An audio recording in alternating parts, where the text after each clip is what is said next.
Talk Shoe. Recorded live. Good evening. Welcome to the Saturday, May 19th, 2018 edition of Daily Talk with your host, Rich Vernadeau. Researcher 135's community call on www.talkshoe.com. Once again, a very somber show tonight in the wake of the latest tragic mass school shooting, this time in my neck of the woods, right here in Texas, a few hundred miles south of me, down in the Texas City, Galveston area, in a town called Santa Fe. Of course, by now, everybody knows the news. 10 dead, 10 wounded. Happened yesterday morning at Santa Fe High School in Santa Fe, Texas. The young man, a 17-year-old, Demetrius Begortzis, obviously a very troubled, very disturbed young man, walked into the high school, entered the art class wearing his dark trench coat with a shotgun hidden underneath it, and another concealed weapon, a .38 caliber handgun, both apparently obtained from his dad, from his father. There had been some indications prior to this dreadful event, though not much.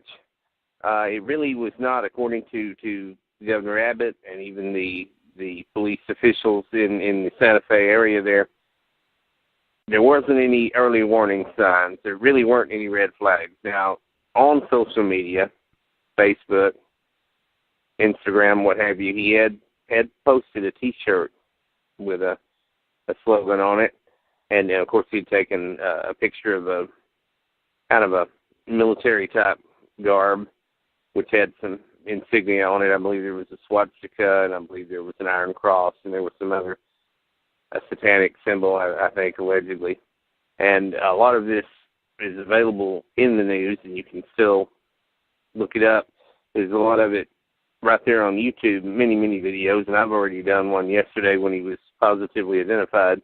When they came out with the name of this 17-year-old shooter, I immediately broke the news with a video on YouTube and on my Rich Vernadeau news network. Any of you tonight who are troubled and upset by this, and it's a disturbing and recurring pattern. I mean, look, not long ago in Florida, Valentine's Day, the Parkland High School shooting in Florida, then the YouTube shooting in early April, and this is, I am tired of having to keep doing these kind of shows, and now this has quite a history. Back in June of 2016, I did a show on the Orlando club shooting. And then a month later, in July, there was the Dallas police shooting where 4 Dallas police officers were killed. And then the gunman responsible for that himself was ultimately killed that same night. This is a dreadful, dreadful pattern. There's already been something like, this was number 28 maybe, of the school shootings this year. And this has been going on for a long time now, folks. This has been going on since the 90s. I mean, Columbine wasn't the first. It was one of the biggest in 1999, but there had been school shootings across the country prior to Columbine. None of them had the carnage, the victim total that Columbine did. And then some of the subsequent shootings that have been going on now, this has been going on for 25 or 30 years. It's a serious, serious problem. I don't think that it can be completely dealt with or addressed through gun control, though, of course, that is the knee-jerk liberal democratic response is, let's go after the guns. We need more gun control. Right. Well, welcome to the show. Glad you're here. One of the things we're talking about, of course, is the Santa Fe, Texas shooting yesterday, and that's a real tragedy. Yeah, I actually have it is. friends. It's happening so much. It's just unbelievable, and they've got to find out why why these kids are doing this. You know? Absolutely. I mean, I know once I talked to when my younger nephew, when he was about 19, I talked to him when, that first one, that big one, I think it was Sandy Hook, happened. And I said, what possesses people to do, young people to do things like that? And he said, Sherry, it's these damn video games. He said, have you ever watched one? I said, no, I've never played one. He said, they're terribly, terribly violent. And he said, someone that's off balance, he said, it's just going to throw them even more off balance. Because all it is, a lot of them is just shoot and kill, shoot and kill, shoot and kill. Absolutely. And all the way back to Columbine, Dylan and Klebold, those two young men there in the Columbine shooting, they were addicted to violent video games, you may recall. Yeah. Yeah. Well, and so many kids now, I mean, if you talk to mothers or, parents or whatever, my guess would be about 70% of kids are on some kind of medication. Oh, I think so too. Whether it be antidepressants or Prozac or whatever you want to call it, there's just, every time you turn around, it's like, oh, well, yeah, so-and-so, he's on Prozac, and it's like, those are powerful, powerful drugs and have many bad side effects, especially if you stop taking them. Oh, absolutely. You might recall also, 20 years ago. Go ahead. Well, another thing that I started to think of was also, too, years ago when, I graduated in 71, well, we didn't have this problem at all, but we also didn't have social media. Also, bullying was not something that, in our small school that happened. If it did, it was stopped immediately. And usually it was a school friend that stepped in front of you and said, that's it, that's all. So, I don't know, it's hard to say what all it is. And another thing is, too, of course, now we have lots and lots and lots of guns, which is fine, which is legal. But so many parents seem to be just leaving these guns around where the kids can get a hold of them. I read or heard a story, just a couple of weeks ago where I think it was a toddler went into his mom and dad's bedroom and shot his little sister. He'd gotten hold of the gun that was in the bureau drawer. It's like, why would you have young children, toddlers around, and a gun where they could reach it? It's just, to me, it's just stupid. Well, and this Santa Fe, Texas shooter yesterday apparently had gotten the 38 and the shotgun, from his dad, from his parents. Those were easily and readily available right there in the home. So. And they also said, too, that, on some social media site, he posted pictures of, like, a gun. He posted pictures of Nazi stuff, and they said he wore a trench coat to school every day.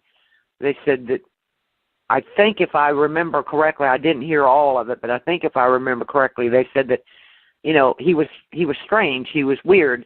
Well, that should be red flags if anybody sees that stuff. Wouldn't you think? I mean, I know it's not illegal to own those things or to have those things or take pictures of them, but still, like, if I saw a friend posting things like that, I'd be kind of concerned, especially kids. Absolutely. And if you look back, there have been a number of them, Dylan and Klebold and Columbine were a couple of them that wore the trench coats. That seems to be a common characteristic among some of these school shooters, by the way. And apparently he was wearing it yesterday. He used a shotgun, so I just wonder if, he wore that for a while. I haven't heard the whole story, but if he wore it for a while or maybe a couple of months or what, so that people just thought, oh, well, it's just so-and-so wearing a trench coat. But eventually he was probably able to walk into school with that shotgun underneath that trench coat. Exactly. So they got used to seeing him, and then it wasn't anything. They didn't even think about it or suspect it when he had it on. Yeah. And, of course, had the shotgun and the 38 concealed yesterday. Yeah.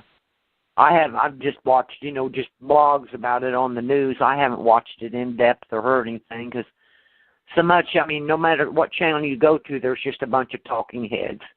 And they're either talking about Trump or they're talking about the FBI saying, or, and they get back, well, they're talking about Hawaii, and so you can't really hear, the whole story.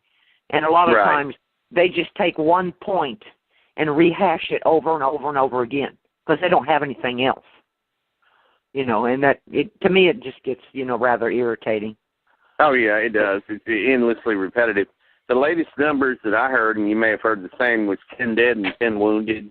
Unless those numbers have changed, that was the No, the latest last I heard on the CBS Evening News was 10 dead and with 23 wounded. Ah, so the wounded number is considerably higher than I had last heard. Wow, that's scary. Yeah. And, all he had was a shotgun and a .38. Now, I don't know. I think they said he paused at one time to reload, so I don't know if they meant he would have reload the 38 or reload the shotgun or what. Or both, even. I mean, for that number of wounded, there had to have been some reloading, no doubt.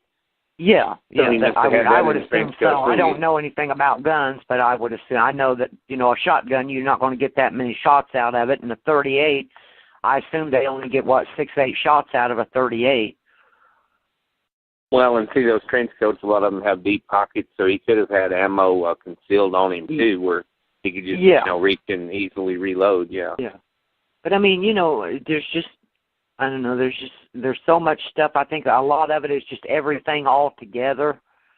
And, if the kid was, people said that he was weird. Well, the kids probably said he was weird, and maybe they, made fun of him. Or I believe, if I heard correctly, I heard something about, they said that, they showed a picture of where he lived, his home. It looked like a kind of a bad trailer thing.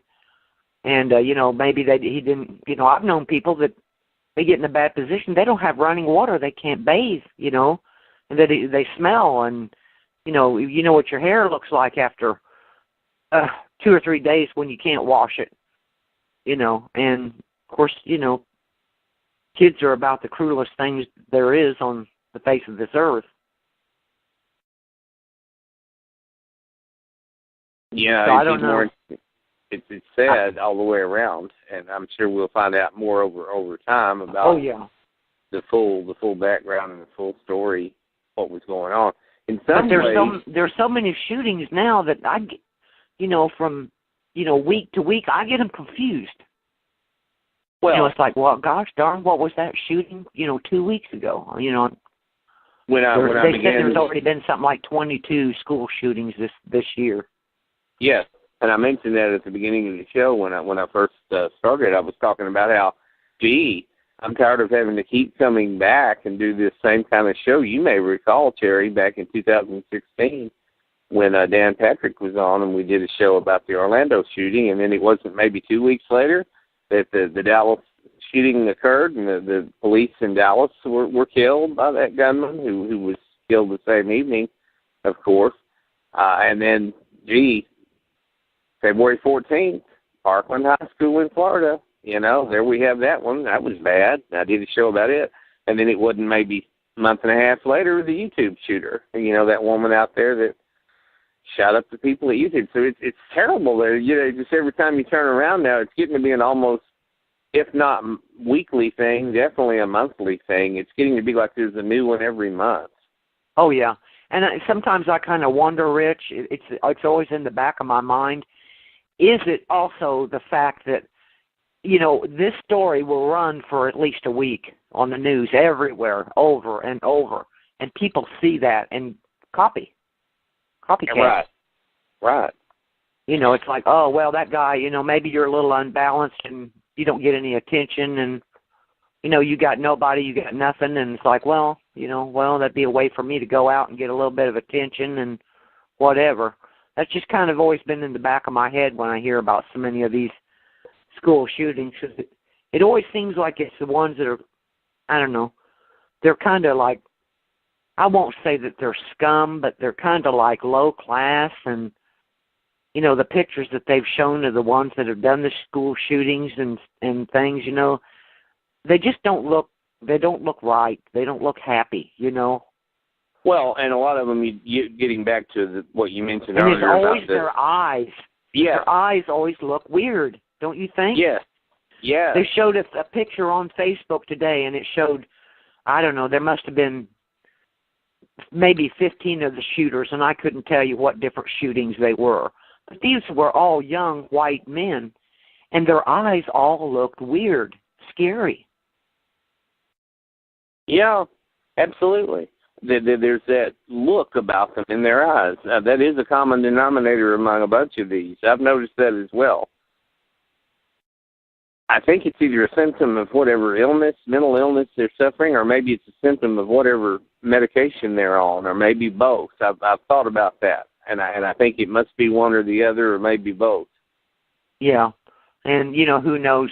Some of these kids can be on drugs, or some of them could be on meth, but you never hear about those kind of things.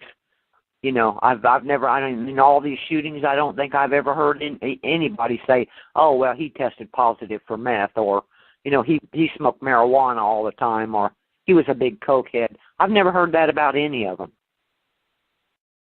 Almost a decade ago, there was a young man that I knew that used to come into the store a lot, and he ended up committing suicide with a .22 caliber rifle, and his mom said he was on Depakote. And about that same time that happened, I started seeing the ads on TV for the class action lawsuits. Has anyone in your family, a friend or a relative, become suicidal as a result of taking Depakote or whatever? And it was his attorneys that were financing, obviously, this ad, and it was a class action lawsuit where you could call this 800 number, and if you or someone you knew, had been adversely affected by the Depakote, you could do it. Well, it seems like about every medication they do that eventually. Right. Right. Especially a popular medication. But like I can just, off the top of my head, I can just name, just here in this town, I can probably name off the top of my head a dozen kids that are on that ADHD medicine. And they'll be on it, for at least all the way through school. Some of them outgrow it, some of them don't. 25 years ago, and those have Ritalin, terrible side effects. They do. Ritalin used to be the drug of choice 25 years ago. They were giving all the kids Ritalin for the ADHD. I don't know what they're giving them now. Yeah, it's something different now, but my nephew, he was on, when he was younger, he was on Ritalin because he was ADHD. What do you call that? ADHD? Yeah, ADHD. Yeah, attention deficit hyperactivity disorder, yeah. Yeah, and, my sister told me, she said, Cherry, he was 7 or 8 years old, and she said, there were times, she said, I'd hear a noise in the house, and it'd be 2, 3 in the morning. She said, I'd get up, and he'd be up walking around the house. Couldn't sleep. Mm-hmm. But it was one of the side effects. Fortunately, he outgrew it. But, he said it was